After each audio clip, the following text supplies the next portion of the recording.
prayer. Back straight, keep your eyes closed. Just focus on your breathing. Relax maximum body parts. Keep all your thoughts away. We'll chant 3 Omkar followed by 1 prayer. For that, take a deep inhale. Om.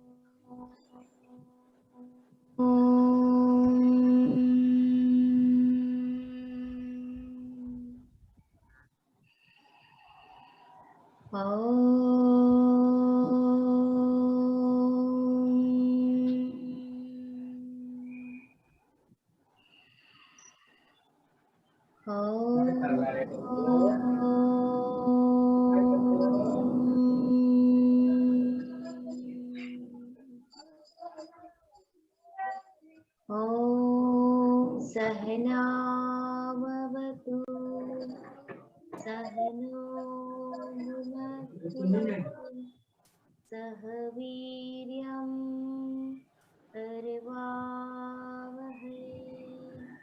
Tejasvinavaditamastu Ma Vidvishavahai. Om Shanti Shanti Shanti. Drop your eyelids for a while. Just feel the positive vibrations on your mind, over your body.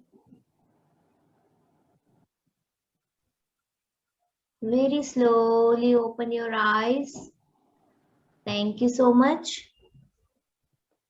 Thank you, Sister Darshana.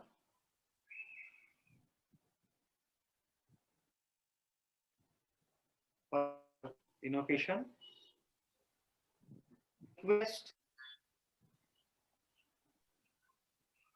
Sister Pratibha Patel for the introduction of today's chief guest, Dr. Narendra Joshi. Hello, Namo Nama everyone. Yeah. Namo Nama everyone. Welcome for today's session, everyone. So today's topic on Bhagavad Gita, Jnaneshwari in our day-to-day life, yoga in daily life. So for this today's topic, we have invited Dr. Narendra Joshi ji. Welcome. And before he starts his lecture, let's see a small introduction about him. Dr. Narendra Joshi ji has done Masters in Engineering and PhD in Interdisciplinary Studies, Sri Aurobindo Studies. At present, he is a Project Director, Vivekanand Prabodhini, Mumbai. He is also an editor of Inquest of Bharatiya Shikshan periodical by Maharashtra Bharatiya Shikshan Mandal. He is an expert faculty in various topics in Indology, Management, Consciousness Studies in many institutes and universities. He is a counselor as well as a trainer. Over 30 years of experience. He has served for 5 years as a full-time worker in Vivekanand Kendra, Kanyakumari. He has also learned yoga through Vivekanand Kendra. So today he has joined with us for this lecture. Let's welcome him for this Bhagavad Gita, Jnaneshwari and Yoga in Daily Life. Welcome, Mr. Dr. Narendra Joshi ji. Thank you. Pranam sabko. Thank you, sister. Dhanyavad. Should I start? Yes, I request Dr. Narendra Joshi ji to deliver his lecture. आपने देखा ये बहुआयामी व्यक्तिमत्व आज के दिन हमें प्राप्त हुआ है. हमें बहुत खुशी है उनके मार्गदर्शन सुनने के लिए हम बहुत उत्सुक है. तो उन्हें स्वागत और विनती करता हूं कि अपना मार्गदर्शन हमें प्राप्त करें. जोशी जी. बहुत धन्यवाद सर. धन्यवाद आपके इंट्रोडक्शन के लिए भी और स्वागत के लिए. हमारे पास आज एक साधारणतः मुझे बताया गया 45 मिनट है, और जो विषय मैंने चुना है वो भगवत गीता, ज्ञानेश्वरी और दैनंदिन जीवन में योग इस प्रकार से है। तो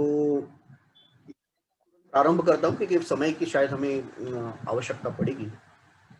मेरी आवाज आप तक आ रही है? हाँ सर, मेरी आवाज आ रही है? ठीक है। Yes sir, yes sir. तो मैं मेरा प्रेजेंटेशन एक है, मैं पीपीटी शेयर कर रहा हूँ और उसके साथ में जो मुझे बताने की वो भी आपको मैं बताऊंगा। तो इसमें मेरा जो एक थोड़ा से कुछ पॉइंट्स कवर करने की मेरी कोशिश रहेगी। फिर अगर कोई सवाल है, कोई आपके पास से भी कुछ आपको कंट्रीब्यूट करने तो ज़रूर कीजिए। तो पहले ही मुझे, जब मैंने वासुदेव जी ने पूछा मुझे कि नरेंद्र तुम बोलोगे क्या, जैसे मेरे इंट्रोडक्शन में बताया गया कि मैं विवेकानंद केंद्र से बहुत पहले से जुड़ा हुआ हूँ और 5 साल कोरोना काल था, मैं नॉर्थ ईस्ट में था, इसलिए ये सारे लोग मुझे बहुत ही आदरणीय हैं। तो उनका कहना मैं स्वीकार मुझे करने के लिए बहुत उत्सुकता थी कि मैं उसको स्वीकार, और लेकिन जब आज मैं 40-45 मिनट में इसका एक उसको कवर करने की मेरे पास अब समय है, तो मुझे एक 2 श्लोक याद आ गए।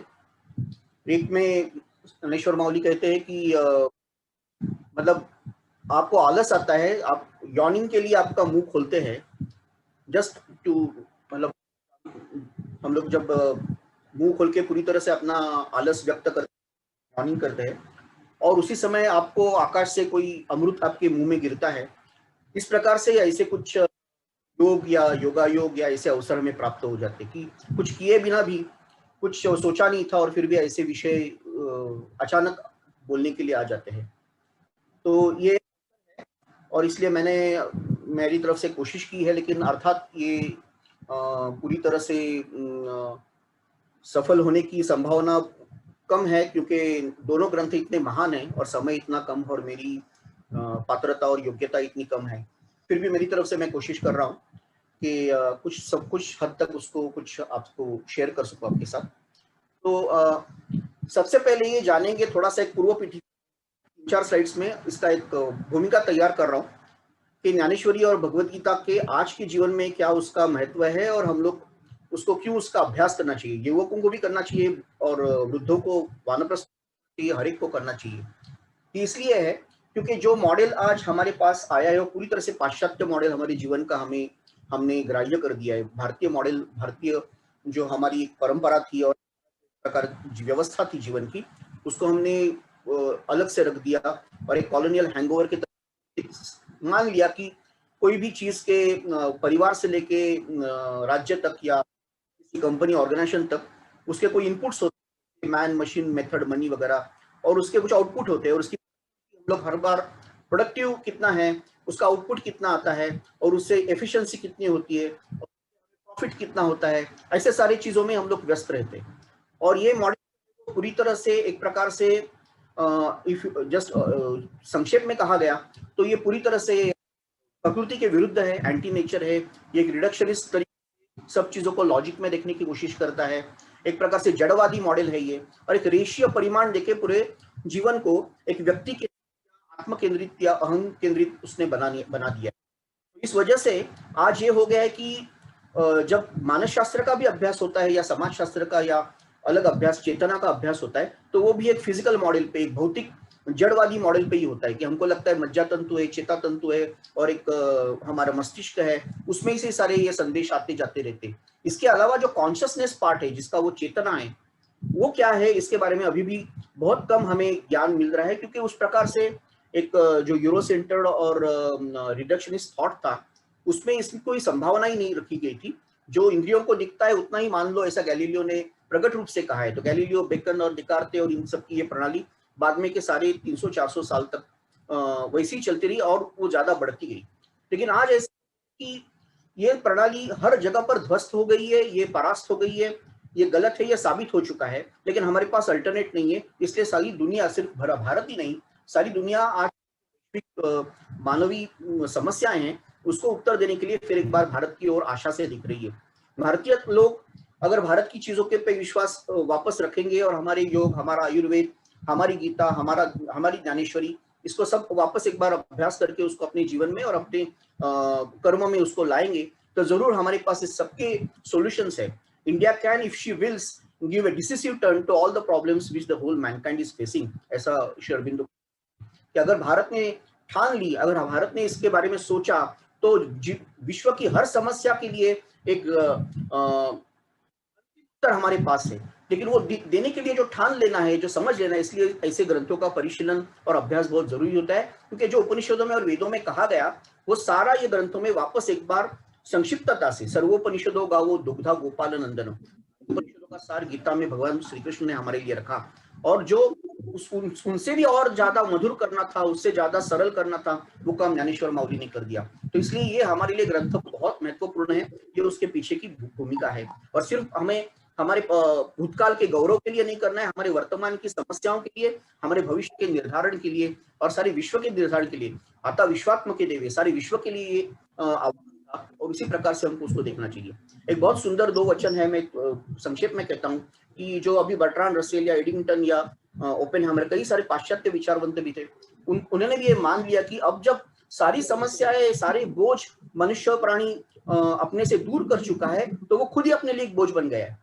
वो अपने आप को ही नहीं संभाल पा रहा है, वो अपने आप के लिए बहुत बड़ा बोझ बन गया है। और इसको कैसे ढोना है, मेरे समय के मैं कैसे व्याप्त करूं। अभी लॉकडाउन में इसका और प्रत्यय आ गया कि ये मेरा दिन और मेरी सारी जो महीना है, साल है, इसको मुझे कैसे व्यतीत करना है, समय में कैसे बिताऊं, ये बेसिक स्टार्ट होता है। मेरे आजू बाजू के लोगों से मैं कैसे बर्ताव करूं, मैं किस प्रकार से मेरा साधन व्यवहार में कहीं पे भी मुझे गलत ना हो जाए मेरे से। तो ये सारे जो समस्या है, man has become burden to himself after removing all the burdens from himself. तो इस प्रकार के हमें अब आज बहुत प्रॉब्लम, ये एक असमाधान कहते हैं कि एक ऐसा रोग है जो सब मनुष्य प्राणियों को है, और इसलिए रोगों के लिस्ट से उसका नाम ही निकल गया है। हम डायबिटीज की बात करते हैं, ब्लड प्रेशर की बात करते हैं, हम लोग कैंसर की बात करते हैं, हम लोग क्या क्या बातें करते हैं, लेकिन एक रोग ऐसा है कि सब मनुष्यों को आज हुआ, उसका नाम है अतृप्तता, अपूर्णता, असमाधान। हमें कहीं भी एक ऐसा नहीं मिल रहा है जो हमें एक समाधान, पूर्णता या आनंद का पूर्णता से अनुभव दे सके। लेकिन जब हम ऐसे ग्रंथ पढ़ते हैं तो कहीं ना कहीं एक शांतता अनुभव होती है, हमें ऐसा लगता है कि इसमें कुछ, अगर मैं बार बार उसको देखूंगा तो एक बहुत आनंद मिलता है। समझ में ना आए ये अलग बात है, लेकिन उसमें आनंद की बात बहुत है। इसलिए आज जीवन पूरी तरह से शुष्क हो चुका है, एरिड हो चुका है, ड्राई हो चुका है, एक बहुत ही मैकेनिस्टिक, यांत्रिक पद्धति से सारा। और इसलिए स्ट्रेस वहां से आता है। जब आप कोई रिपीटेटिव चीज में करते हैं, यांत्रिक मॉडल रखते हैं, तो उसमें रस नहीं होता है, उसमें कोई भी संगीत नहीं होता है, उसमें कोई भी आप सौंदर्य या आपको कला उसमें नहीं दिखती है। ये एक मैकेनिकल मॉडल हो गया। और इसीलिए इसमें ज्यादा मैं जाता नहीं हूँ आज समय का कारण, लेकिन जिनको उसमें ज्यादा रुचि है मैं आपको जरूर आपके साथ शेयर करूंगा कि भारत का जो मॉडल था व्यक्ति का और समष्टि का, उसमें ये सारी बातों का ध्यान रखा गया था। किस प्रकार से नीति और शास्त्र को भी एक कॉन्टेक्चुअल और सिचुएशनल एप्लीकेशन देना चाहिए। सबके लिए नियम सब एक जैसे नहीं होने चाहिए, क्योंकि सब व्यक्ति समान नहीं है। इंडिविजुअलिटी को समझना और व्यक्तित्व को निखारना एक बहुत महत्वपूर्ण बात है, क्योंकि जब तक व्यक्ति बड़ा नहीं होता जाता तब तक व्यवस्था कुछ भी नहीं कर सकती। कि एग्रीगेट कोई भी समाज बड़ा नहीं होता जब तक उसके व्यक्ति अपने बहुत ही पौने, बहुत ही उनको कोई बढ़ने का अपने स्वातंत्र नहीं दिया है। तो ऐसे यांत्रिक समस्या में, ऐसे व्यवस्था में कोई भी बढ़ नहीं सकता है। इसलिए भारत ने हर बार वर्णाश्रम, जो हमारी जो जीवन के अंग है, उसको बराबर से डिवाइड करके रखा था। अपने स्वभाव और स्वधर्म, ये 2 शब्द गीता और ज्ञानेश्वरी में बार बार बाद में आएंगे, इसलिए मैं उसका भूमिका में बता रहा हूँ कि ये दोनों को आप जोड़ के रखेंगे और अपने स्वभाव से, स्वधर्म से, अधिकार से और संस्कार से जो आपको जगह मिली है और जो आपका मार्ग है, वो मार्ग से तो आपको उद्धर्यत आत्मन आत्मानम आत्मानमो साधयेत, आपकी उन्नति अवश्य होनी है। लेकिन आपको अगर अपना स्वधर्म छोड़ के आप दूसरा कुछ करने की कोशिश करेंगे तो ना आप बन सकेंगे, ना आप दूसरा बन सकेंगे, और एक बहुत बड़ा उसमें हम कह सकते हैं कि एक मिथ्याचार हो जाएगा, एक बहुत बड़ा उसमें कलह हो जाएगा, जो नहीं होना चाहिए। इसलिए कोई भी ऑर्गेनाइजेशन, कोई भी व्यवस्था सबसे पहले फर्म तो होनी चाहिए, लेकिन फ्लेक्सिबल भी होनी चाहिए। उसमें शास्त्र होना चाहिए, विज्ञान होना चाहिए, उसमें कला भी होनी चाहिए। हर कर्म में कला और विज्ञान दोनों होने चाहिए। ज्ञान योग, कर्मयोग और भक्ति योग और राजयोग अलग अलग नहीं है, चारों एक ही कर्म में आ सकते हैं, एक ही हमारे साधन में आ सकते हैं। ये भगवान श्री कृष्ण का कहना था और बाद में ज्ञानेश्वर माउली ने भी वही कहा। और इसलिए पहले आप बनो और बाद में सबको बोलो, जैसे स्वामी जी ने कहा बी एंड मेक, पहले आप खुद को कुछ बनाओ और बाद में सारी दुनिया को बनाओ। और जब भी कोई शासन करना है, जब किसी निर्णय व्यवस्था में आना है आपको, तो हमेशा एक चेतना के ऊपर के स्तर से होना चाहिए, वो तर्क से नहीं होना चाहिए। उपनिषदों ने हमेशा कहा है कि नैषा तर्केण मतिरापनीया, तर्क से आपको कभी भी उत्तर नहीं मिलते हैं। जो प्रधान उत्तर है, महत्वपूर्ण उत्तर है, वो तर्क से उत्तर आते रहते हैं। तो इसलिए जो हमारी प्रज्ञा है, प्रतिभा है, उसको हमें अपने साधन से बढ़ाना है। और जब कर्म कर रहे हैं तो कभी भी फल की अपेक्षा नहीं, तो जो भी आए, लेकिन हमको कर्म करते रहना है। अभ्यास और वैराग्य का हमें साधन करना है। और उसके लिए अगर आप अगर साथ निभाएंगे तो उसके धर्म से ही आपको काम और अर्थ भी पूरी तरह से मिलेगा, उससे ही आपको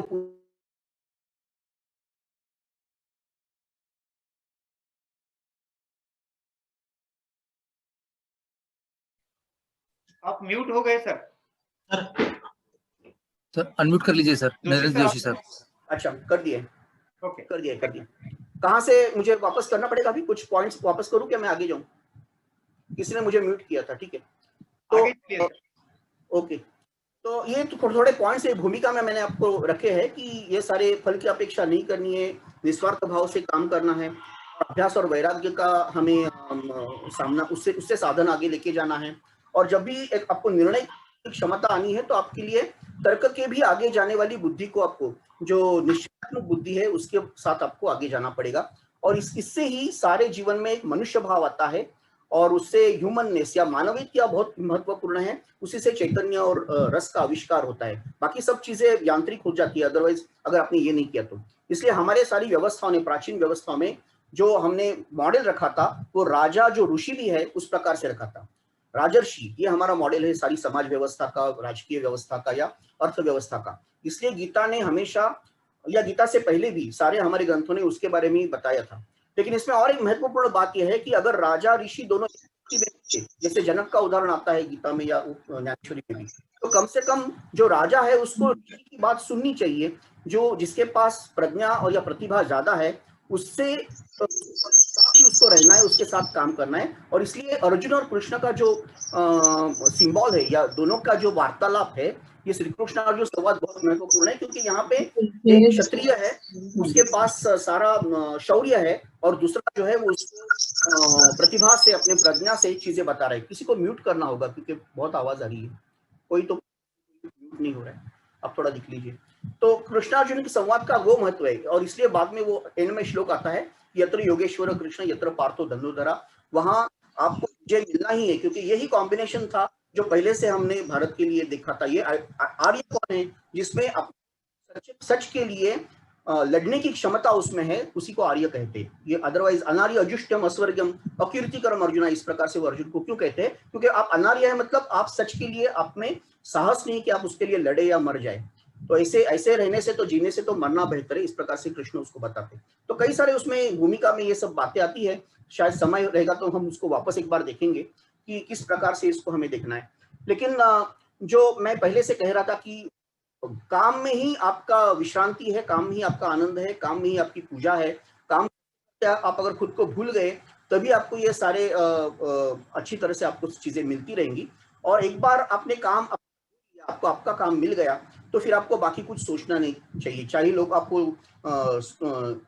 तुल्य निंदा स्तुति मौनी, आपको स्तुति करे या निंदा करे या आपको समत्वम योग उच्यते, हर बार आपको एक ही तरह से उसको, यही उदाहरण हमने बार बार देखा था। अगर आप स्वामी जी के भी 3 स्टेप्स फॉर बिकमिंग पैट्रियट देखेंगे, उसमें भी यही बात आती है। और भर्तृहरि का जब अगर आप नीति शतक या बाकी चीजें देखेंगे, उसमें भी यही बात आती है। तो इसलिए कला और विज्ञान या ज्ञान योग और उसमें से आने वाली कला और राजयोग और कर्मयोग, इसमें कोई विसंवाद नहीं है। ये सारी चीजें एक साथ आ सकती है। और आधुनिक काल में जब हम व्यवस्थापन के बारे में सोचते हैं तो उसमें एक प्रश्न आता है कि किस प्रकार से वर्क प्लेस को अरेंज करना है या किस प्रकार से एक फैक्ट्री में काम होना चाहिए। तो उसके लिए एक प्रिंसिपल्स ऑफ मोशन का बहुत इंटरेस्टिंग पार्ट है, उसमें ज्यादा मैं अभी नहीं जाऊंगा। लेकिन इंटरेस्टिंग इसलिए है कि उसने जो सारे लॉज बताए कि ह्यूमन बॉडी कैसे मूव करनी है, कैसे होना है, किस प्रकार से जॉइंट्स को मूव करना है, ये सारे हमारे प्राचीन परंपरा के ही अंग है।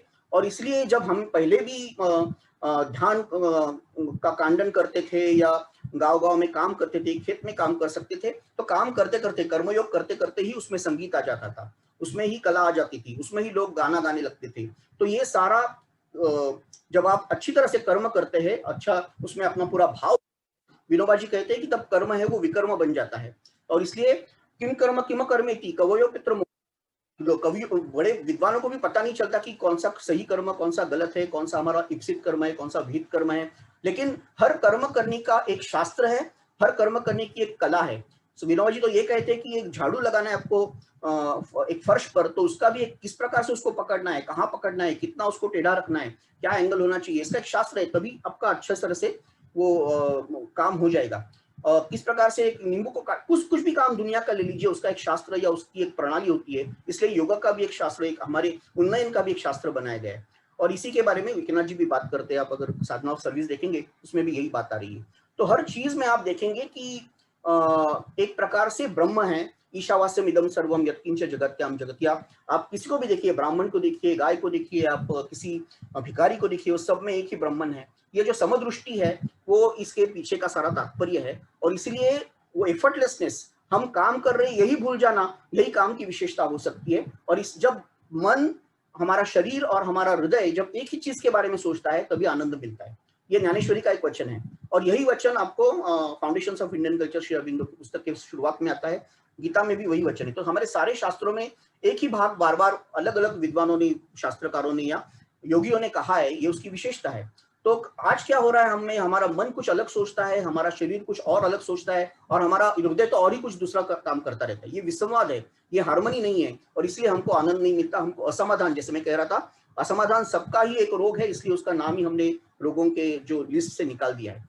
तो इस प्रकार से ऐसा कहा जाता है कि अगर आप आदमी को जज करना चाहते हैं, छोटे छोटे काम वो रोज कर रहा है, रोज के उसकी कर्म है, उसमें उसकी विशेषता खोजो, बड़े काम में खोजने का कुछ मतलब नहीं है। और इसलिए स्वामी जी भी कर्मयोग में धर्मव्याध की कथा बताते, एक गृहिणी की कथा बताते। जब आप अपनी ड्यूटी एक प्रेम से या ज्ञान से करते, ज्ञानाग्नि दग्ध कर्माणम, ऐसा उसका आपका कर्म में अगर ज्ञान से आपने उसको दग्ध कर दिया, और उसमें आपका प्यार और आपका अपनापन है और आपका निस्वार्थता है, ही आपका एक योग बन जाता है। इस प्रकार से कई सारी बातें उसमें आ जाएंगी।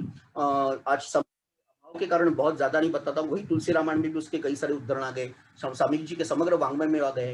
लेकिन इसमें जानना पड़ेगा कि गीता ये गाने एक गेय प्रकार है, इसलिए उसको गीता कहा गया है।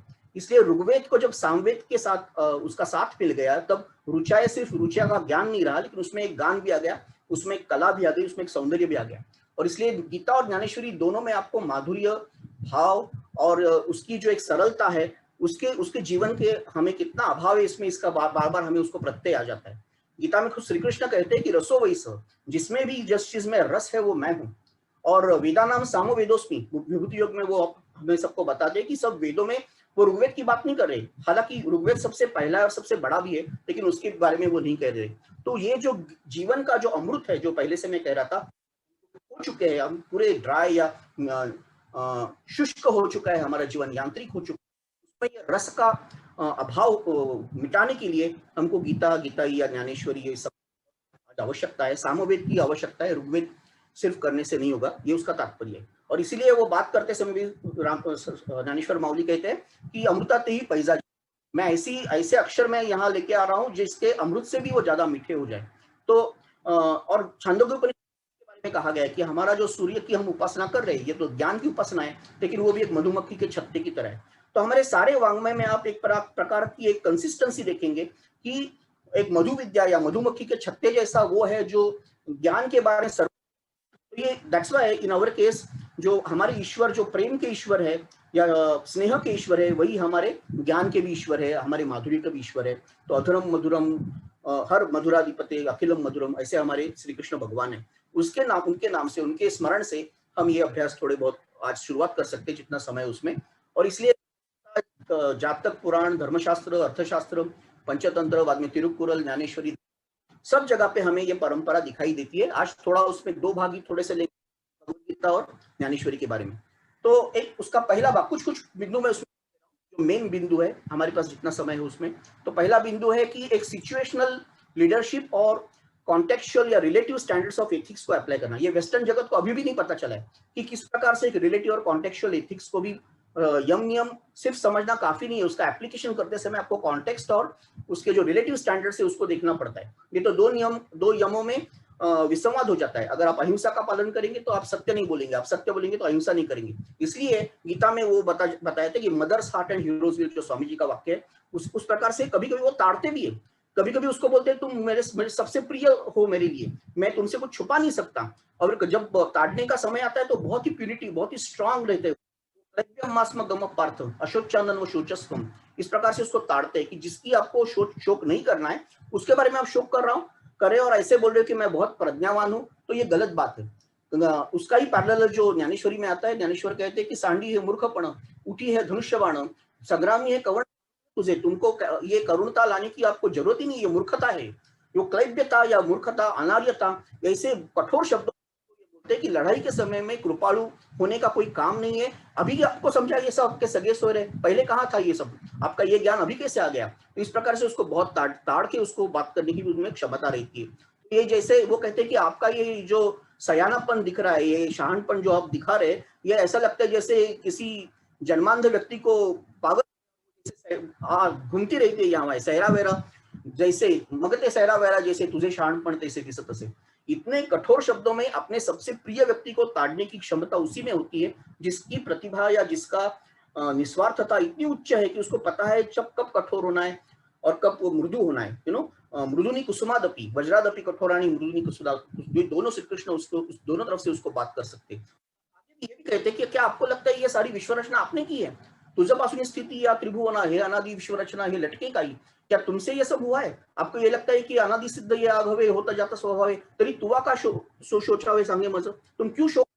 अशोचानन शोचस्वम प्रज्ञावादा शमास से भगवद गीता का श्लोक है उसके लिए, कि आपको जिसका शोक नहीं करना है उसको आप शोक कर रहे हो और ऐसा समझते हो कि सब सृष्टि तुम्हारे वजह से है, ऐसे ही सब होता रहा है और अगर आप यहाँ नहीं आएंगे तो और कुछ हो जाएगा। ऐसा कुछ नहीं होने वाला है, जो आपको लगता है वैसा कुछ नहीं होगा। जो पहले से स्थित है, जो pre determined, pre destined and pre designed, इस प्रकार से ये विश्व की रचना है। और इसलिए आप ज्यादा उसमें कष्ट मत लो, आपको जो ड्यूटी दिया है उसको पालन करो, आपके स्वधर्म को पालन करो। और इसलिए उसको आगे जाके फिर और समझाते हैं कि जो भी क्रिएट हो गया है वो डिस्ट्रॉय होने वाला है, जो भी उपजे, जो भी एक हर एक चीज का एक अंत होने वाला है। लेकिन ये सारे टेम्परल या ये सारी जो चीज जो चेंज हो रही है उसके पीछे कुछ ऐसा है जो हमेशा नित्य है, वो हमेशा स्थायी है, जो या सनातन है, उसी की खोज करो, उसी के बारे में सोचते रहो और उसी का अगर आप साधन करेंगे तो आपको ये सारी जो तात्कालिक चीजें उसका भय ज्यादा नहीं होगा, उसके बारे में संशय ज्यादा नहीं होगा आपको।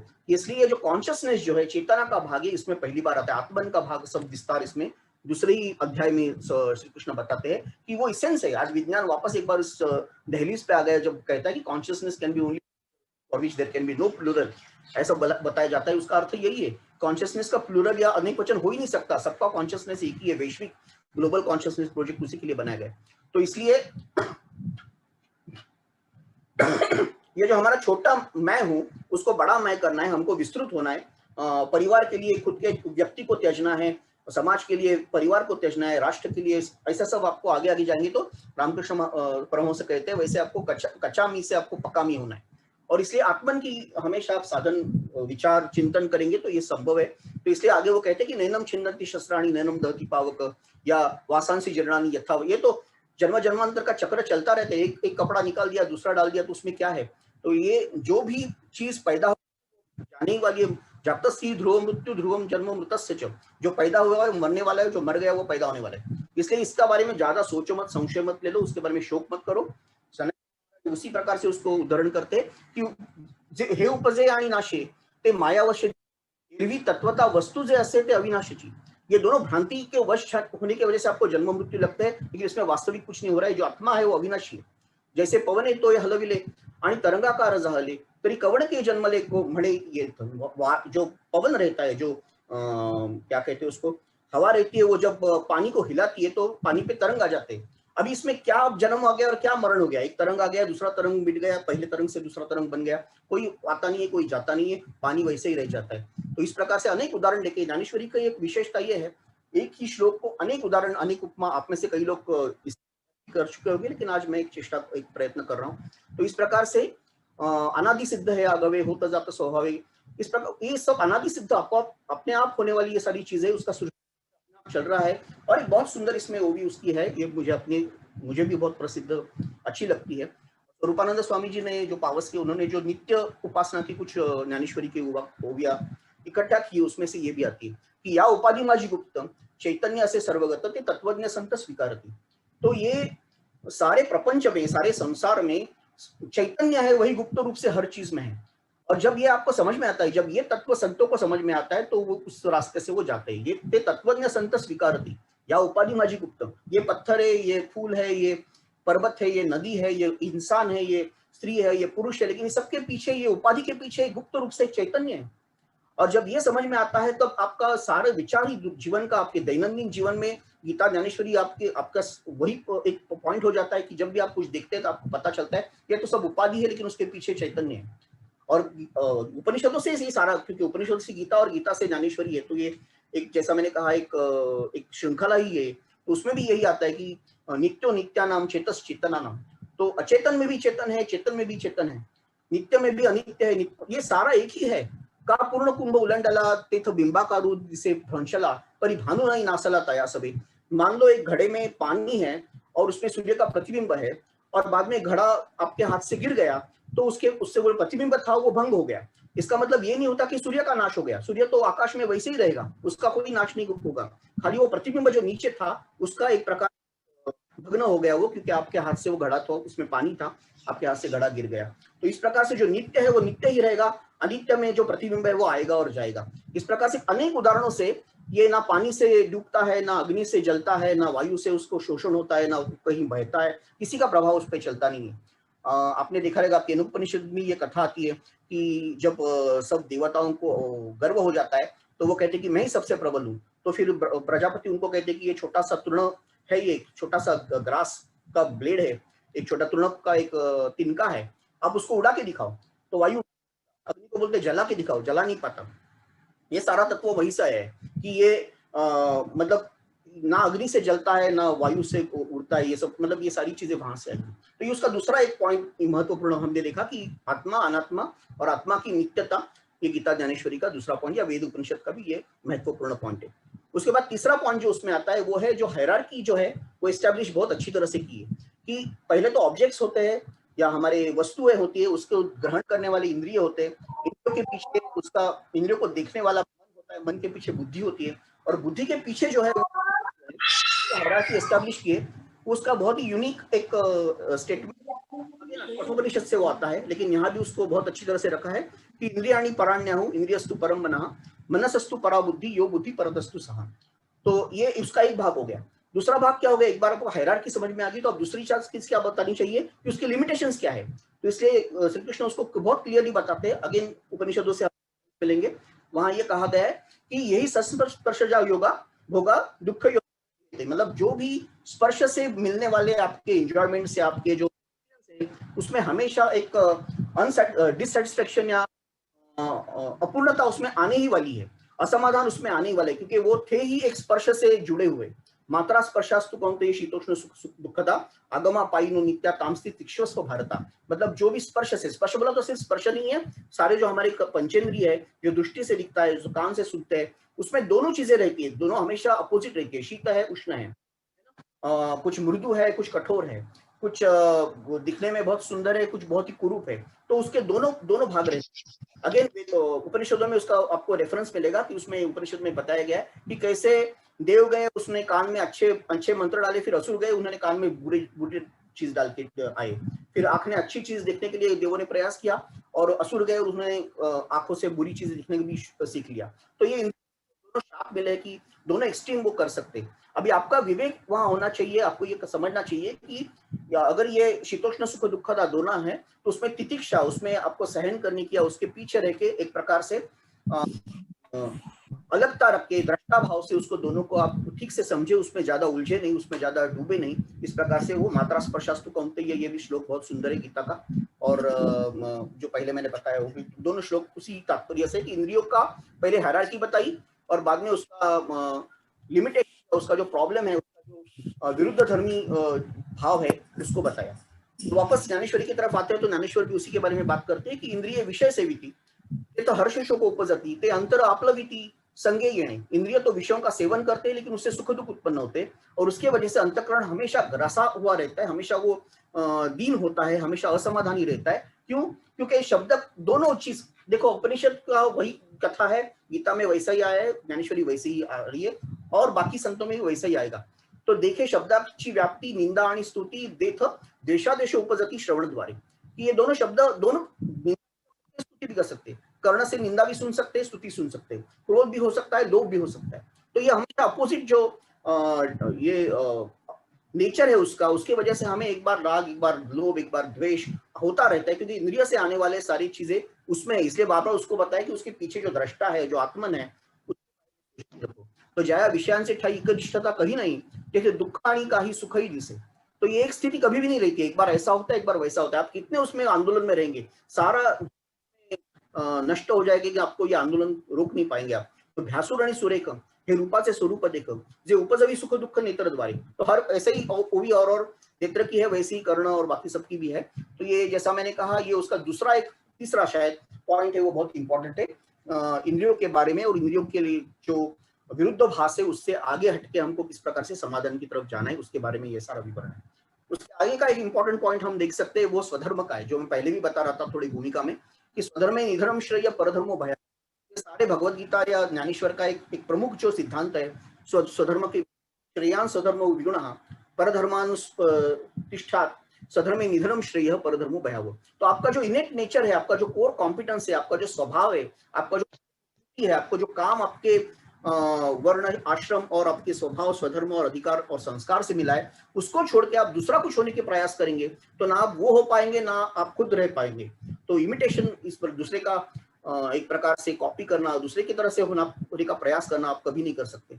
यही बात बार बार वो अर्जुन को बता रहे कि आपका स्वधर्म ही है कि लड़ाई करो, आप क्षत्रिय धर्म का पालन करो। आप जंगल में जाके कहेंगे कि मैं आप मौन धारण करूंगा और वहां जाके तप करूंगा, ये कभी नहीं होने वाला है, क्योंकि वहां जाके भी आप वहां खरगोश दिखेगा उसको मारेंगे, लेकिन क्योंकि आपको स्वभाव ही नहीं है, आपको स्वधर्म भी नहीं है। तो उसमें अपने धर्म में रहकर तया परिपार्था स्वधर्म में राहटता सकल काम पूर्णता सहज हुए। अगर आप स्वधर्म से रहेंगे तो सब इच्छा अपने आप पूरी करने का उसमें एक मार्ग भी आपको मिलता है। और इसीलिए तरी स्वधर्म एकू आहे तो सर्वथा त्याज्य नव्हे, मगर तरी जेल काय पाहे कृपाळूपणे।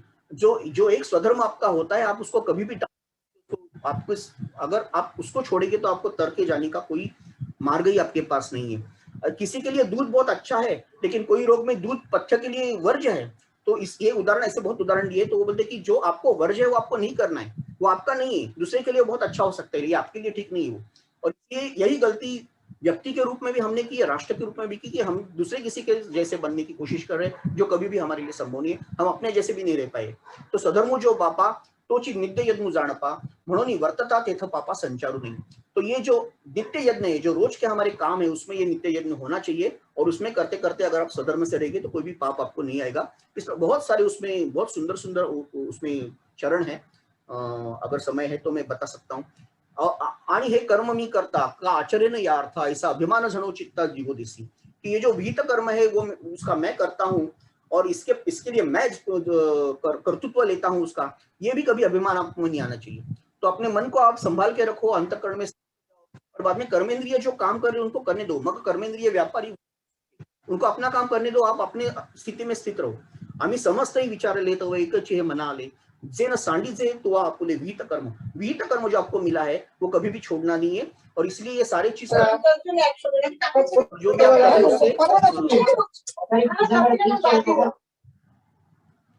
आप थोड़ा अलग हो जाओ, अपने पृथक से दृष्टा भाव से उसको देखो। और जैसे मार्गेची चालता अपावन पवे सर्वथा गा तीपाधारे वर्तता नारळी। आप सीधे रास्ते से जा रहे हैं तो आपको कोई भी अपाय नहीं होता। आप आड़ मार्ग यहाँ वहां जाएंगे तो आपको कुछ ना कुछ होना ही है।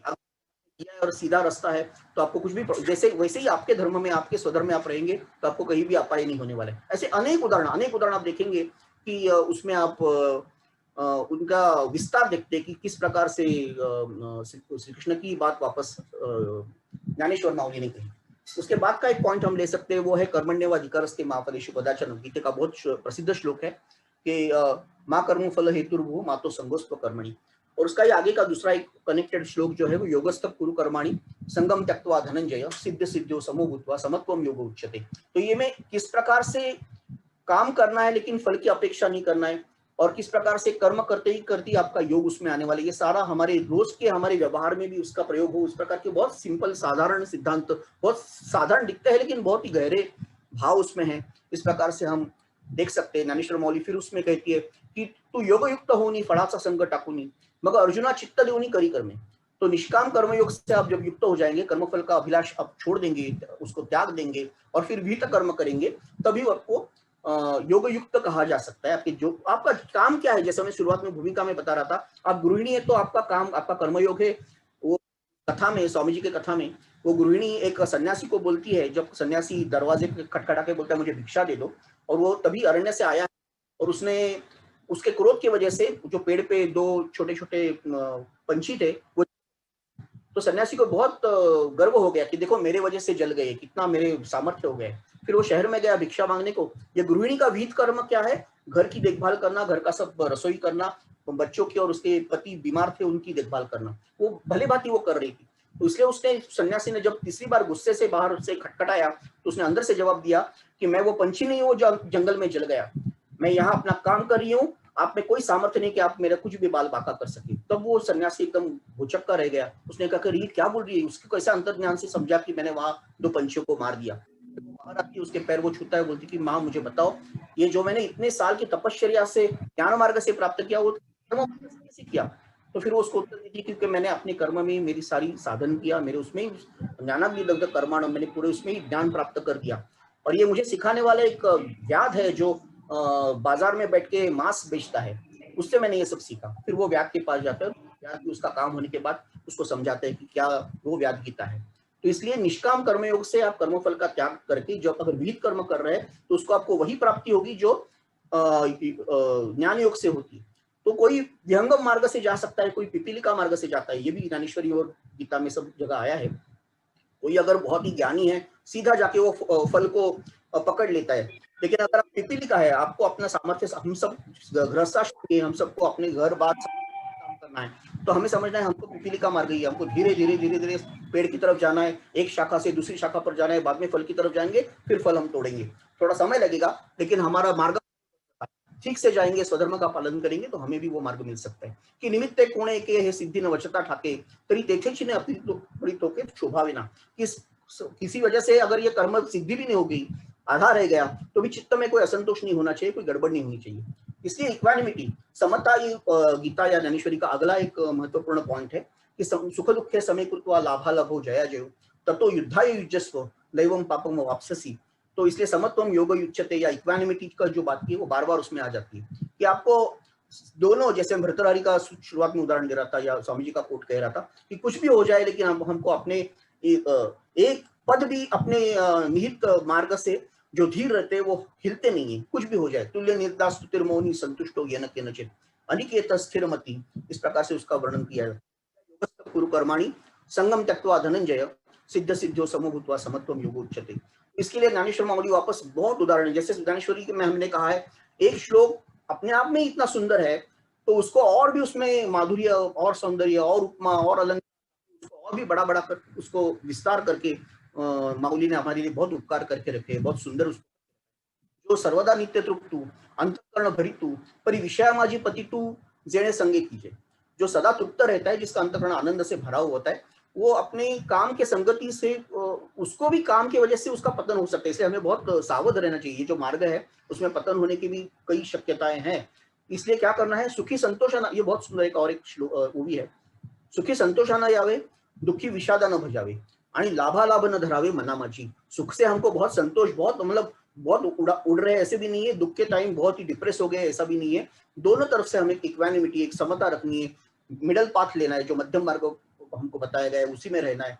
और देखिए जेतुलाले कर्म निपजे तेतुले आदि पुरुष अर्पिजे, तो इससे हमको परिपूर्णता, जो भी हम कर रहे हैं उसको आदि पुरुष को या भगवान को उसको अर्पण करके काम कीजिए। इसलिए कुर्म का सिद्धांत गीता में, उपनिषदों में और हमारे ज्ञानेश्वरी में भी आए गए कि जैसे कुर्म अपने सारे अंग खींच लेता है, उसी प्रकार से आप जाइए, इंद्रियों को पहले वश में कीजिए।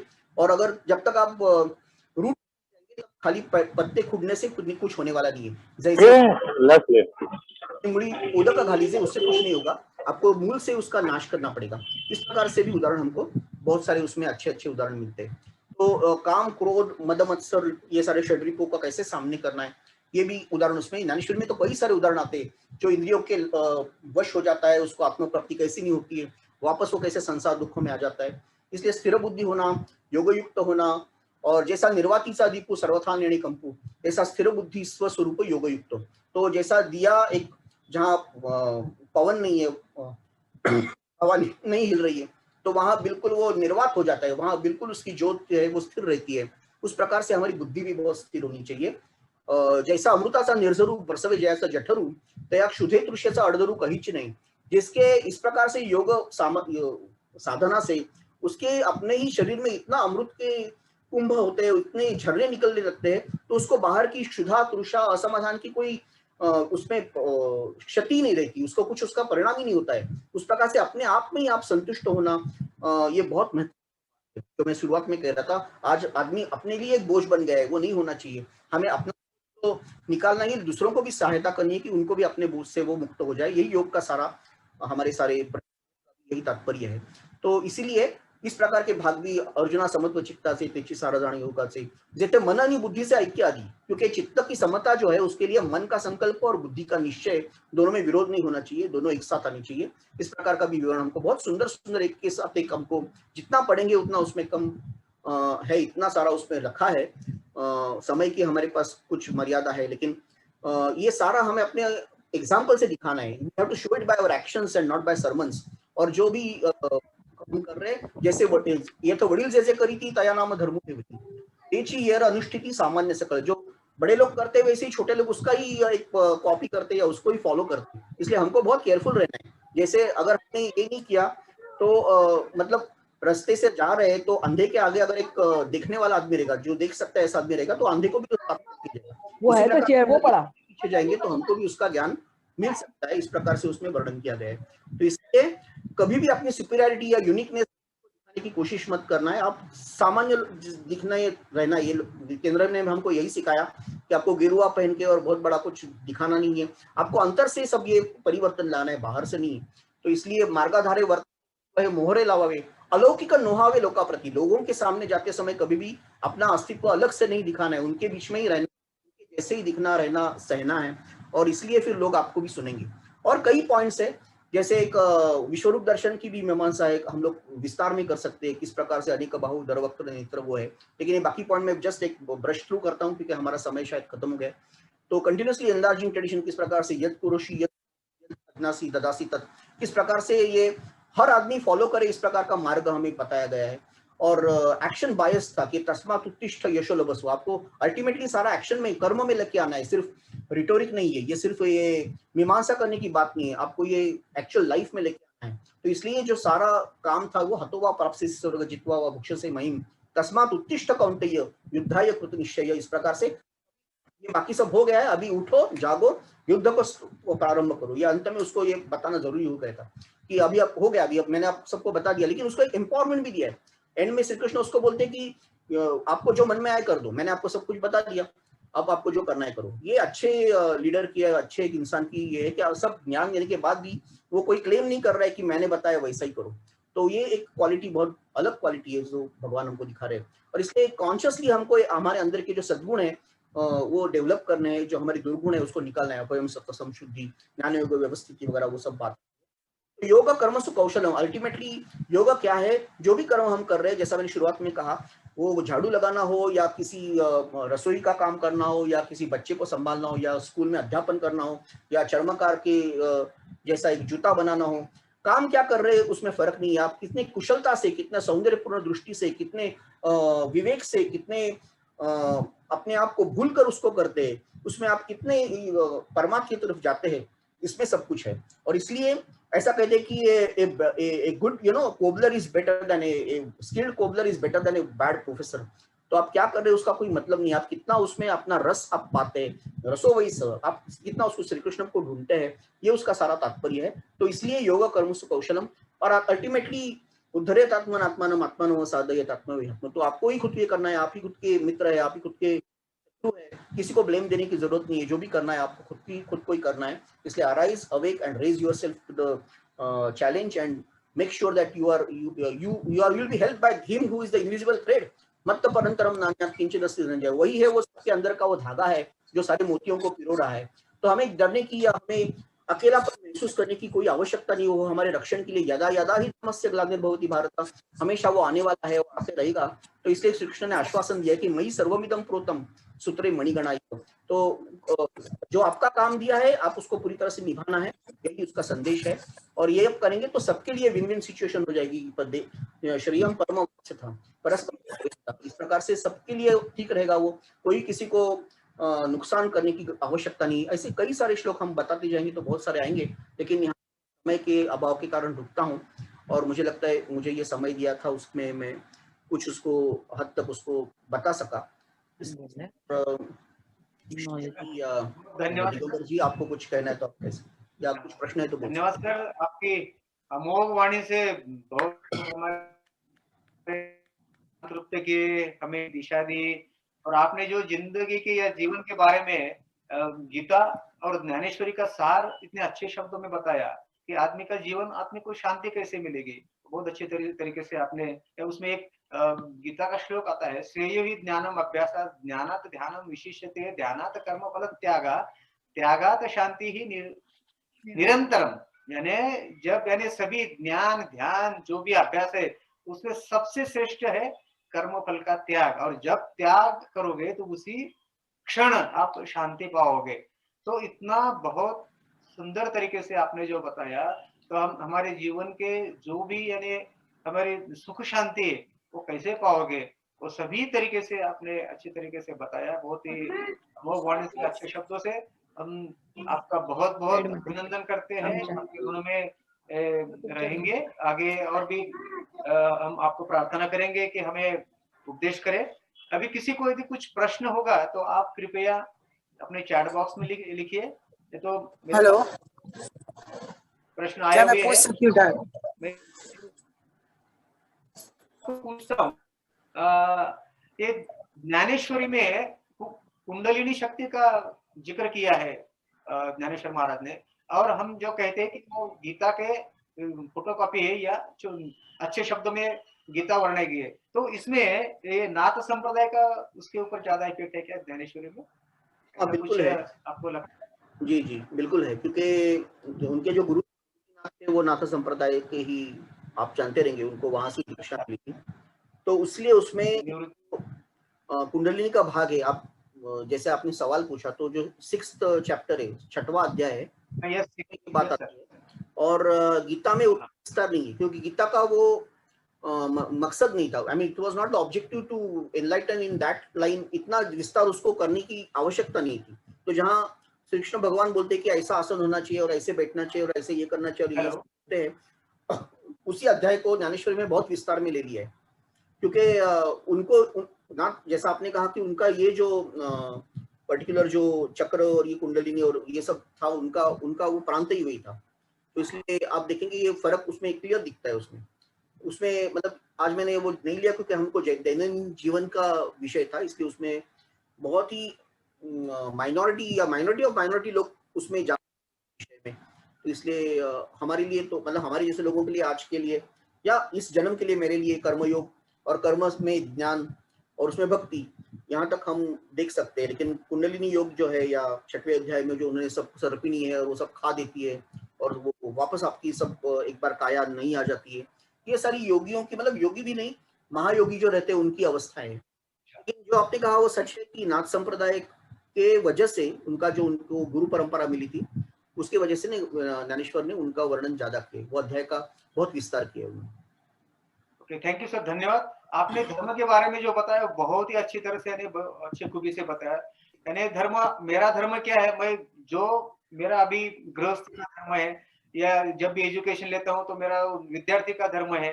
तो इसलिए आपने जो इतना अच्छा बताया, धर्मो रक्षति रक्षितः, यदि आपका जो धर्म है उसका आप पालन करोगे, रक्षण करोगे, तो वो धर्म ही आपका रक्षण करेगा। इतने अच्छी तरह से मतलब ने बताया, बहुत ही बढ़िया सर। धारणा धर्म इत्युहु धर्मो धारयते प्रजा, वो भी कहते हैं हम लोग कि जो धारण आपको करता है वो धर्म है, और जिसको आप धारण करते हैं वो धर्म है। मतलब इट्स वो ही है, वो सबको कनेक्ट कर रहा है। वो धर्म की व्याख्या कहाँ से आ गई, ये संक्षेप में आपने पूछा इसलिए बता रहा हूँ। These are the cosmic laws which are governing the universe. विश्व की रचना के ये सारे सिद्धांत है, विश्व के निर्माण के और सृष्टि के सारे विकास, और उसका ही मानवीय जीवन के जो हमारे समाजशास्त्रीय, राजकीय या आर्थिक नियम है, उसमें उसका हमने एक तरह से उसका रूपांतर किया। तो भारत में जो लीगल सिस्टम या राजकीय व्यवस्था या सामाजिक व्यवस्था थी, वो कभी भी एक लॉजिकल इंटेलिजेंस से बनाई नहीं गई। वो जो पहले से स्थित जो धार्मिक एक ऋतस्य पंथा जिसको वेद कहते हैं वो था, उससे यही उसको ट्रांसलेट किया गया। इसलिए वो ज्यादा वो इंट्यूटिव है, मतलब वो ज्यादा मानवीय चेतना के ज्यादा नजदीक वो आती है। वेरएस पाश्चात्य व्यवस्था है वो एक प्रकार से लॉजिकल इंटेलिजेंस से बनाई गई, लेकिन वो पूरी तरह से सक्षम नहीं है कि वो मानवीय बुद्धि या चेतना या चित्त को पूरी तरह से समझ सके। ये दोनों में फर्क है। इस जब धर्म की व्याख्या करते हैं, धर्म शास्त्र जो आते हैं वो ये ऋतस्य पंथ से आते हैं, मतलब धारयति इति धर्म। करेक्ट। जी जी जी। अच्छा, आपने बहुत अच्छा बताया सर। जो पाश्चात्य सिस्टम है वो यानी भौतिक में ज्यादा गड़े हुए है, और हम अध्यात्म अंदर, और जो भी संतोष मिलता है, जो शांति मिलती है वो अंदर से मिलती है। इसलिए संतोषात अनुत्तम सुख लाभ। यदि अंदर से हमें संतोष मिलता है तो उससे ऊपर कुछ सुख नहीं है, तो कहा गया है बहुत अच्छी तरीके से। बिल्कुल बिल्कुल। Yes sir. What Bhagavad Gita have for this vanaprastha? सब कुछ है उसमें। भगवद गीता जीवन के हर चरण में, हर आश्रम में उसका महत्व है। वानप्रस्थ में तो बिल्कुल ही है। जैसा मैंने कहा, आपका जीवन अभी इस स्थिति में है वानप्रस्थ आश्रमियों को कि आप सिर्फ दे सकते हैं। आपके पास इतना सारा अनुभव है, ज्ञान है, आपके पास इतना समय भी है as compare to the younger people. तो आप इतना लोगों को दे सके, जितना आप देंगे उतना ही आपको संतोष मिलेगा। देने में सुख है। तो अभी आप कुछ लेने जनरली आपको और कुछ लेने की आवश्यकता शायद नहीं होगी समाज से, लेकिन जितना आप दे सकते उतना, और जितना आप देंगे उतना आपके लिए एक अनुभव होगा कि यही गीता आपको दिखा रही है, ज्ञानेश्वरी दिखा रही है कि, और जैसे उसमें कहा कि जैसे बड़े जाते हैं वैसे ही छोटे भी उसके पीछे जाते हैं। तो आपका ये है कि आपके एग्जाम्पल से आप एक सेट कर दो पैटर्न कि हाँ, मेरे घर में जो बुजुर्ग है वो इस प्रकार से बिहेव कर रहे हैं, तो नेचुरली वो एग्जाम्पल देखने से बहुत लोगों पे उसका इम्पैक्ट हो जाएगा। तो ये एक दायित्व भी है, एक रिस्पॉन्सिबिलिटी है कि आप कैसे, तो जैसे आप रहेंगे वैसे ही बहुत लोग रहेंगे, और आपके पास वो सारी क्षमता या आपकी आयु की वजह से, आपके अनुभव की वजह से, आपके समाज में आपने जो भी किया है उसकी वजह से आपके पास वो धारणा है। तो वृद्धत्व या वानप्रस्थ कभी भी एक डेस्पोट निराशा का नहीं होना चाहिए। ये बहुत, और एक दूसरी बात है उसमें, और एक महत्वपूर्ण बात है वानप्रस्थ के लिए, अलिप्तता। आपको अपने आप को ज्यादा यंगर जनरेशन या मतलब सब लोगों से ज्यादा मिक्स करके सब में इंटरफेयर भी नहीं करना चाहिए। आपको अपना स्थान रखना चाहिए। आपका आपका शान, आपकी जो रिस्पेक्ट है वो तभी रहेगा जब आप अलिप्त रहेंगे। मुश्किल ये होती है कि हर बार जो आप उसको बताते रहेंगे, अरे मेरे जमाने में ऐसे नहीं था, तुमने गलत किया, ये किया, वो किया, तो फिर वो जो नई पीढ़ी है उनको लगता है ये बताते रहते हैं, इसलिए वो दूरी आ गई। आज वो दूरी आने के लिए दोनों जब जिम्मेदार है शायद है, मेरे हिसाब से। तो दोनों को अपनी अपनी मर्यादा है, और अपना अपना कार्य अगर स्वधर्म समझा, मेरा अभी आता उर्लो उपकारा पुरता, उपकार करने के लिए मैं बचा, बाकी सब तो काम हो गए मेरे जीवन में। तो ये मैं अलिप्तता रख के अगर मैंने वानप्रस्थ, और वानप्रस्थ कब शुरू करना है ये भी आपको विवेक होना चाहिए। मतलब जब लोग कहेंगे जाओ अभी बहुत हो गया, यहाँ से निकल जाओ, तब नहीं वानप्रस्थ होता है। अब अपनी प्रेरणा से आपको समझना है, भाई मेरा काम हो गया, अभी मेरा गृहस्थाश्रम मूविंग आउट टू दी वानप्रस्थ, क्योंकि और एक संन्यास भी तो है। इसलिए 25-25-25 जनरली हमारे इसमें कहा गया था, लेकिन मर्यादा ही शतायुषी नहीं है, इसमें और भी हमको बदलाव करने पड़ते हैं। Let's not do it too late, you know। जब आपको ये नहीं महसूस होना चाहिए कि मैं बहुत ज्यादा रुक गया यहाँ। कोई भी चीज में आपको कब क्विट करना है, कब वहां से निकलना है, तभी निकलना है जब सब लोग बोलते हैं रुक जाओ मत जाओ, आपका जाना हमारे लिए बहुत क्लेशदायक है ना। ऐसे समय नहीं निकलना है जब सब बोलते भैया बहुत हो गया, अभी निकलो यहाँ से। तो ये बात जब होती है तब हमें ये पता चलता है, हमने गीता ज्ञानेश्वरी का अनुशासन, हमने उसमें का योग देखा नहीं हमने ठीक से शायद, क्योंकि ऐसा क्यों किसी को बताना पड़ा, क्योंकि जब हमें विड्रॉ होना था तब हम नहीं हो पाए।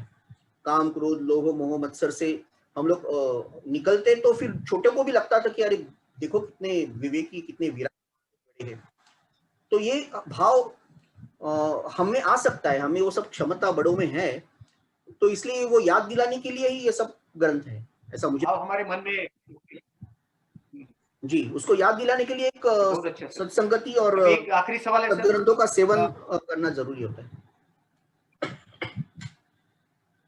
जी हाँ हाँ, तो वैसे यानी जैसे ज्ञान योग है, भक्ति योग है, राज योग है, ये सभी यानी एक दूसरे के ऊपर मतलब ये they are interconnected. If you do one yoga you can automatically you will be doing the other one. Absolutely, दोनों एक श्रृंखला है वो।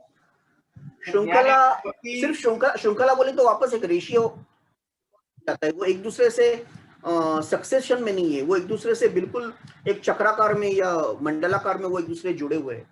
तो ज्ञान में ही भक्ति आती है, भक्ति में ही कर्म आता है, कर्म में ही राज योग आता है, ये अलग अलग नहीं है। गीता में या ज्ञानेश्वरी में ऐसा लगता है ये सारे एक जैसे ही आ गए, जब वो कई सारे श्लोकों में दो आ जाती है, यही उसकी विशेषता है।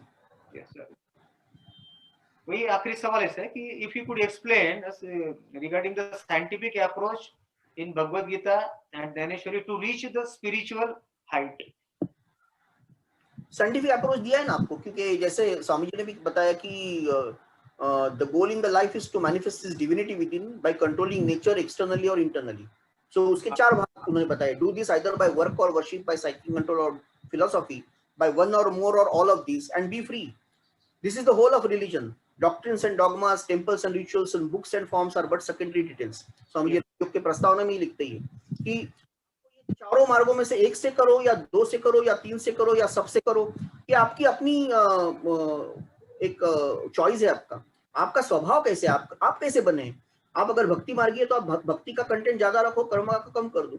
आप कर्म मार्गी है तो कर्म का ज्यादा। तो ये चारों का कॉम्बिनेशन क्या होना है, ये व्यक्ति पर डिपेंड है, और समाज ने या हमारी व्यवस्था ने उसको वो स्वातंत्र दिया है कि वो चॉइस कर सके, क्योंकि सबके लिए यूनिफॉर्मिटी हमने कभी अप्लाई नहीं की थी। ये मामले में अध्यात्म जब कोई साधन करता है तो उसके लिए कोई भी इम्पोजिशन नहीं था। इसलिए आप जो साइंटिफिक मार्ग क्या है कि आप पहले खुद को पहचानो, मेरा स्वभाव, मेरा स्वधर्म, ये पहली स्टेप है मेरे हिसाब से। वो क्या है, मुझे क्या, किस मार्ग मेरे लिए ठीक है, मेरे लिए क्या क्या ज्यादा रुचिपूर्ण या आनंदपूर्ण होता है या एफर्टलेस होता है। जैसे मैंने शुरुआत में कहा, जो चीज करने में आपको कष्ट नहीं होता है वो चीज आपकी है। जो चीज मेरी या मेरा खुद का स्वभाव है वो मैं बहुत एफर्टलेसली कर देता हूँ, मुझे उसमें कष्ट नहीं होते। जब भी आप कोई कर्म करते समय आपको बहुत अड़चने आती है, कष्ट होते हैं, आपकी गलतियां होती है, तो आप समझ जाइए शायद आप दूसरा कुछ कर रहे हैं जो आपको नहीं करना है। और ये कभी भी आपको एक ताड़ के रखना चाहिए। You have to check it at any point of your life कि शायद दूसरे ही धर्मों का, धर्म मतलब रिलीजन नहीं, मैं दूसरे ही कोई चीज का काम कर रहा हूँ जो मुझे नहीं करना चाहिए, इसलिए असमाधान है। तो खोजो कि मेरा अपना मैं क्या हूं, मैं को हम, और बाद में फिर ये जीवन का आप वैज्ञानिक, जैसा आपने कहा साइंटिफिकली आप उसको प्लान कर सकते हैं कि कब क्या करना है, कैसे करना है, उसका टाइम और स्पेस का एक्सिस पे आप उसको प्लॉट कर सकते हैं कि अभी मुझे ये करना था, उसके बाद ये हो गया, उसकी ये करना है। एक व्यवस्था या एक मेरे दिमाग में उसका एक प्रारूप क्लियर होना चाहिए। It's not left to the chance and you know something happening accidentally, ये हो गया इसलिए मैंने ये कर दिया, नहीं, कुछ तो हमारे पास एक प्लान है। उस विशेष भाग से मैं जा रहा हूँ क्योंकि मेरा अभी तक का संस्कार वैसा था, मेरा स्वभाव वैसा है, मेरा स्वधर्म वैसा है, मेरा अधिकार उतना है। तो ये चार पिलर्स पे आपको ये गीता कहती है या ज्ञानेश्वरी कहती है। बहुत अच्छे sir, thank you very much sir. और फिर उसमें 4 वर्ण, 4 आश्रम और 4 पुरुषार्थ, ये चार का जो तिकड़ी है उसको संभाल के आपको आगे जाना है, वेरी साइंटिफिक वे। 4 वर्ण में, 4 वर्ण कोई जाति धर्म नहीं है, जो आपके that work conducive to your nature, वो आपका काम है। जैसे मैंने कहा, जो एफर्टलेसली आप कर सकते हैं वो आपका काम है। और फिर आप कौन से जीवन के स्तर पे, आप ब्रह्मचार्य आश्रम में या गृहस्थ आश्रम में, संन्यास है, उसका दूसरा चौकोन है। और तीसरा आपको धर्म, अर्थ, काम, मोक्ष, ये 4 को भी आपको संभालना है। सो 4+4+4 ये उसका मैट्रिक्स है। अच्छा, 12 वेरी गुड सर। अभी टाइम की पाबंदी है, इसीलिए अब यहाँ रुकेंगे। पूछ सकते हैं क्या, एक क्वेश्चन पूछ सकते हैं क्या सर? यस पूछ सकते हैं। कहने, हाँ, मिसेस श्रीवास्तव बोलिए सर। नमस्ते। नमस्कार। मैं ये पूछना चाह रही थी कि जो सत्य और अहिंसा, क्या ये दोनों साथ साथ चल सकते हैं? जैसे गांधी जी ने कहा था, आपने कुछ वाक्य बोला था, मैं उसको थोड़ा समझ नहीं पाई। कृपया इसको बताइए। ये कई बार ये यम नियम या कोई भी जो, इसलिए हमने कहा ना कि जो एथिक्स है या नीति है उसको एक्चुअली और सिचुएशनली उसको मोल्ड करना, ये भारत की विशेषता रही है। इसलिए भारतीय जो इतिहास और परंपरा और संस्कृति इतनी इसलिए नहीं होगी कि हमने सत्य को अहिंसा करो ये कहा, सबने कहा था। ये सरमन ऑन द माउंट में भी यही लिखा है, 10 कमांडमेंट्स भी ऐसे। ये कहने के लिए कोई अलग भाग की जरूरत नहीं थी। अलग कहाँ हो गया, उसका कॉन्टेक्चुअल और उसका सिचुएशनल एप्लीकेशन। जैसा आपने एक उदाहरण दिया, जब आप सत्य, एक बहुत ही पॉपुलर उदाहरण मैं आपको देता हूँ, शायद आपने पढ़ा रहेगा कुछ लोगों ने, कि एक साधु बैठे थे और वहां से गाय दौड़ती दौड़ती गई और वो उसके पीछे रक्षा के लिए, स्व संरक्षण के लिए उसके पीछे जो एक पेड़ था उसमें वो गाय छिप गई। और उसके बाद कुछ लोग आ गए और वो हाथ में उसकी चाकू और तलवारें थी और वो गाय को मारने के लिए आए थे। और उन्होंने साधु को पूछा कि क्या यहाँ से आपने किसी गाय को दौड़ते हुए देखा? तो फिर साधु के पास दो चॉइस है। अगर वो कहे कि हाँ मैंने दौड़ते हुए देखा और वो पीछे छुपी है, तो फिर गाय की हिंसा हो जाएगी। इसका मतलब उसने सत्य का पालन किया लेकिन उसने अहिंसा का पालन नहीं किया, वो उस गाय की हत्या के लिए जिम्मेदार है। दूसरा परिणाम देखिए, अगर उसने दूसरा चॉइस दिया कि उसने असत्य कहा कि यहाँ नहीं, मैंने किसी को नहीं देखा, तो फिर वो जो मारने वाले थे वो वहां से निकल जाएंगे थोड़ी देर। इसका मतलब उसने सत्य का पालन नहीं किया, लेकिन एक जीव की रक्षा के लिए जो अहिंसा आवश्यक थी वो उसने की। तो ये उदाहरण है, लेकिन अगर आप ठीक से उसको देखेंगे सारे यम नियमों को, तो कई बार हम लोग भूल जाते हैं कि पतंजलि ने, हाँ ये योग, सारे योग वशिष्ठ और पतंजलि योग सूत्र महान ग्रंथ है, ये कहने के लिए और किसी की आवश्यकता नहीं है, स्वयं सिद्ध है। तो लेकिन इसका जो एप्लीकेशन है वो, जैसा आपने किसी और, मैं उनका उदाहरण नहीं देना चाहता क्योंकि एक विवाद हो सकता है, लेकिन इसलिए बहुत बहुत इंपॉर्टेंट बात है कि आपको कौन सिचुएशन में कौन सा नियम फॉलो करना है और कौन सा नहीं करना है। इसको एक शब्द यूज किया गया है कि सद्गुण की भी विकृति हो सकती है। अगर आप कोई सद्गुण भी असमय यूज करे, जो उसका समय नहीं है, वहां आप कोई सद्गुण दिखाने के लिए, जैसे पृथ्वीराज चौहान ने किया था, उसको शरण आ गया उसका वो शत्रु, उसने उसको अभय दे दिया, चलो जाओ, शरण आ गए चले जाओ, वापस शरण आ गया वापस चले जाओ। ये राजधर्म नहीं था, ये उसका स्वधर्म नहीं था। अगर वहां श्री कृष्ण होते तो उसको पहले क्लैब्यम मास्मा कहते थे। दुर्भाग्य से वापस कृष्ण वहां नहीं थे, जैसे अर्जुन को बोला वैसे पृथ्वीराज चौहान को बोलते थे, अरे कितने बार उसको भेज रहे हो, ये शत्रु है। और जब एक बार पृथ्वीराज उसके हाथ में लगे तो उसने तुरंत उसका वध कर दिया। उस समय पृथ्वीराज गिड़गिड़ा रहे थे कि अरे मैंने आपको इतने बार मैंने आपको अभय दे दिया, अभयम सत्व संशुद्धि, अभय देना चाहिए, अहिंसा परमो धर्मो, मैंने वही किया, आप क्यों नहीं कर रहे? तो फिर वो आदमी बोला, उसका जो शत्रु था वो बोला कि ये तो आपका प्रॉब्लम था, मेरा थोड़ी था, मैं तो हिंसा को मुझे सिखाया गया, मैं हिंसा करूंगा, आप मेरे शत्रु है, मैं ये नहीं मानता। So you have to understand, आपको किसको दया दिखानी है, आपको किसको अहिंसा करनी है, ये भी समझने की कोशिश करो। तो गीता ज्ञानेश्वरी में बहुत कुछ लिखा है। अगर आप सिर्फ पन्ने में जाएंगे, श्लोक में जाएंगे, तो उसमें अगर आप इस प्रकार से अप्लाई, मतलब ये एक छोटा उदाहरण मैंने ले लिया, भारत के इतिहास का पूरा आप वाचन कर सकते हैं गीता ज्ञानेश्वरी को सामने रख के, फिर आपको समझेगा कि शिवाजी में और पृथ्वीराज में कहाँ फर्क था। शिवाजी महाराज ने अफजल खान को जाके मारा, कोई लोग उसमें बात करते कि शायद अफजल खान ने पहले चाकू लगाया इसलिए फिर शिवाजी महाराज, नहीं, अगर मान लो उस दिन अफजल खान कुछ नहीं भी करता तो शिवाजी उनको मारने वाले थे, महाराज उसको मार के ही आते थे, क्योंकि अफजल खान को मारना उनका उस समय का धर्म था। शायद सब लोगों को ये मान्य नहीं होगा, लेकिन ये सच है, इस इतिहास का सच है कि उसको छोड़ना सारे प्रजा को वो ध्वस्त कर रहा था, सबका इतना संहार कर रहा था। एक आदमी को आपस में, पुराण से मैं आपको ये कोट कर रहा हूं मैं, अगर पुराण या ज्ञानेश्वरी आप ठीक से देखेंगे तो इसमें ये कोट है, ये जीव के हत्या से अगर 100 लोगों की जान बच सकती है तो वो एक जीव को मारना ही धर्म है। सही बात। somewhere we lost that context, you know। इतिहास में बाद में क्या हो गया कि ये जो एप्लीकेशन में जो एक प्रकार की फ्लेक्सिबिलिटी या एक सिचुएशनल कॉन्टेक्चुअलिटी होना चाहिए, ये नहीं पता चला। तो अहिंसा परमो धर्म, अहिंसा परमो धर्म ये तो सबको पता है, ये बताने के लिए जरूरत नहीं है। लेकिन जब उसका श्लोक का दूसरा चरण है कि हिंसा भी करनी पड़ती है जब जरूरत है, ये बताया नहीं जाता। तो इसलिए अदरवाइज महाभारत कुरुक्षेत्र का मतलब क्या है? सारे गीता का तात्पर्य है कि तस्मात् उत्तिष्ठ यशो लभस्व, तुम उठो और अभी युद्ध करो। अभी इतना शांति का पाठ देना था, उसको अहिंसा के बारे में बताना, तो कृष्ण बोलते थे चलो तुम भी शांत रहो, मैं भी शांत रहूंगा। आप दोनों शांत रहेंगे तो भी दुर्योधन आपको मारने वाला है, दुशासन मारने वाला है, भीष्म आपको मारने वाले, क्योंकि वो मारने के लिए वहां है। Are you getting my point? So you know that is what we lost in our recent times. अभी के लास्ट 100 साल या 50 साल में हमने वो जो अंडरस्टैंडिंग के जो रीडिंग बिटवीन द लाइंस है ना, जो उसके बीच में का रीडिंग है, वो हम लोग भूल गए, इसलिए प्रॉब्लम हो गई। बहुत अच्छे सर, धन्यवाद सर, आपने बहुत अच्छी तरह से बताया। मैं सिर्फ इसलिए कह पाई क्योंकि गांधी जी हमेशा इंसिस्ट करते थे अहिंसा और सत्य, इसलिए। तो मैंने आपको इनडायरेक्टली वही बात बताई मैंने। जी मैं समझ गई आपकी बात, आपने बहुत अच्छा से समझा दिया। Very nice, thank you so much, बहुत बहुत धन्यवाद sir. Thank you.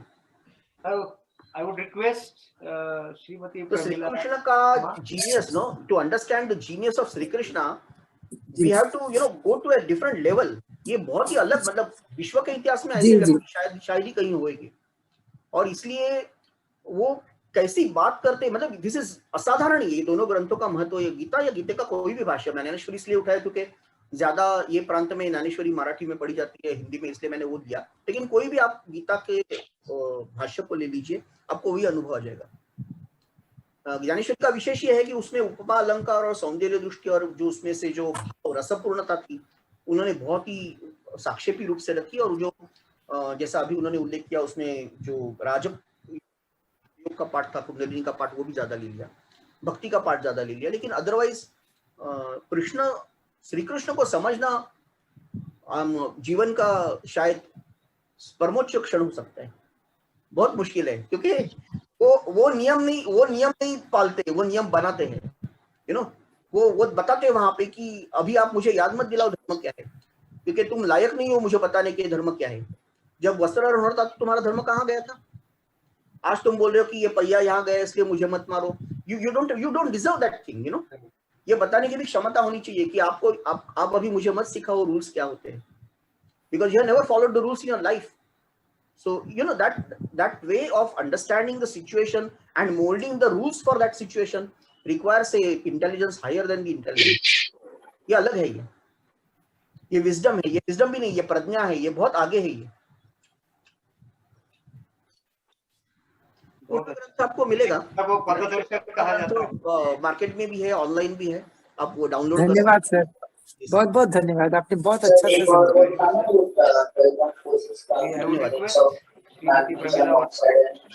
Thank you sir. Okay, thank you so much sir. मैं सबसे पहले श्री दिगंबर मोरे जी का धन्यवाद करती हूँ, जिन्होंने इस कार्यक्रम का संचालन बहुत अच्छे ढंग से किया। इसके बाद मैं धन्यवाद करती हूँ कि हमारी दर्शना चिपानी मैडम ने प्रार्थना प्रस्तुत की। इस प्रतिभा पटेल मैडम ने श्री नरेंद्र जोशी जी का इंट्रोडक्शन दिया, उसके लिए मैं उनका भी धन्यवाद प्रस्तुत करती हूँ।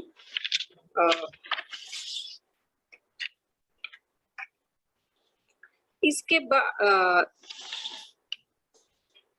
मैं अपने प्रस्ताव के रूप में इस और भी विवेकानंद केंद्र कन्याकुमारी का धन्यवाद प्रस्तुत करती हूँ, जिन्होंने इतने अच्छे कार्यक्रम का आयोजन किया, जिससे हम सभी का ज्ञान वर्धन हुआ।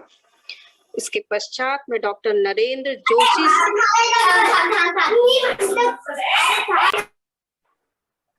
जिन्होंने वानप्रस्थ के साथ संवाद के तहत भगवत गीता ज्ञानेश्वरी दैनंदिनी जीवन योग नामक विषय पर व्याख्यान प्रस्तुत किया, जिसमें आपने बताया कि ज्ञानेश्वरी और भगवत गीता का आज के जीवन में क्या उपयोग है। हमारे ग्रंथ के महत्वता के बारे में बताया। आपने बताया कि अभ्यास और वैराग्य के साथ हमें कर्म करते रहना चाहिए, उसके साथ अपने साधन को आगे लेकर जाना चाहिए, जिससे हर एक के अंदर मानवीयता का विकास हो। आपने प्रिंसिपल ऑफ मोशन इकोनॉमी के बारे में बताया। आपने ये भी हमें बताया कि भगवत गीता एक गेय के रूप में, भगवत गीता एक गेय का प्रकार है। आपने बताया कि सूर्य एक हनीकॉम्ब के समान है। The God of knowledge is also God of love and sweetness. आपने हमें बताया कि यम नियम का पालन करना काफी नहीं है, उसके लिए कॉन्टेक्चुअल एंड रिलेटिव कॉन्सेप्ट के बारे में भी हमें जानना चाहिए, और अनित्य के बारे में सोचना छोड़कर हमें नित्य के बारे में छोड़ना चाहिए और सोचना चाहिए, और चैतन्य के बारे में सोचना चाहिए। आपने हमें बताया कि हायरार्की ऑफ ऑब्जेक्ट के बारे में, इंद्रियों को कैसे कंट्रोल में करना है। सर हम आम लोगों के लिए अति सरल भाषा का प्रयोग करते हुए ज्ञानेश्वरी और भगवत गीता, जिन्हें समझना इतना आसान नहीं है, उसे काफी सरल भाषा का प्रयोग करते हुए हमें काफी अच्छी तरह से समझाया। इन ग्रंथों को पढ़ने के लिए हमारे अंदर उत्साहवर्धन किया। इसके लिए सर मैं आपका बहुत बहुत धन्यवाद करती हूँ।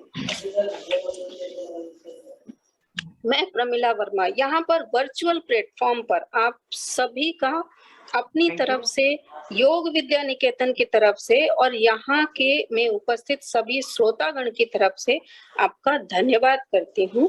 इसके साथ ही विवेकानंद केंद्र कन्याकुमारी के सभी आयोजकों, जिन्होंने हमें प्रत्यक्ष और परोक्ष रूप से हमें सीनियर सिटीजन के लिए एक सेवा का अवसर प्रदान किया, और भविष्य में भी अगर हमें किसी प्रकार की सेवा का अवसर अगर हमें मिलेगा तो हम सभी इसके लिए तत्पर रहेंगे।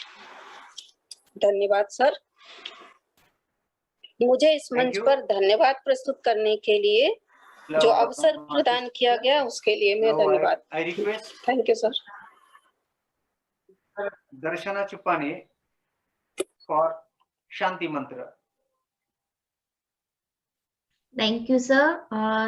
Thank you, Joshi ji, for informative lecture, and thank you, Digambar ji. My name is Darshana Chipani from YVL. We'll wind up this session with one Omkar and Shanti Path. Keep your eyes closed and join your palm. Okay. Take a deep inhale. Oh.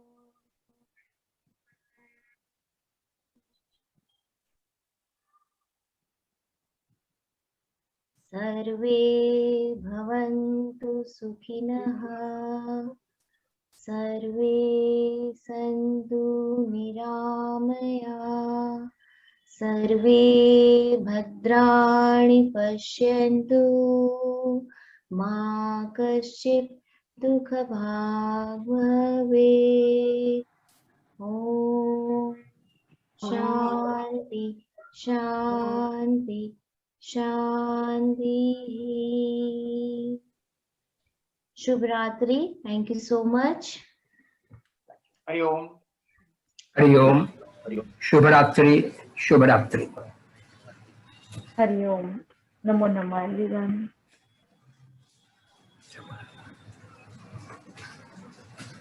धन्यवाद sir. तो सब लोगों का बहुत बहुत धन्यवाद और शुभ रात्रि।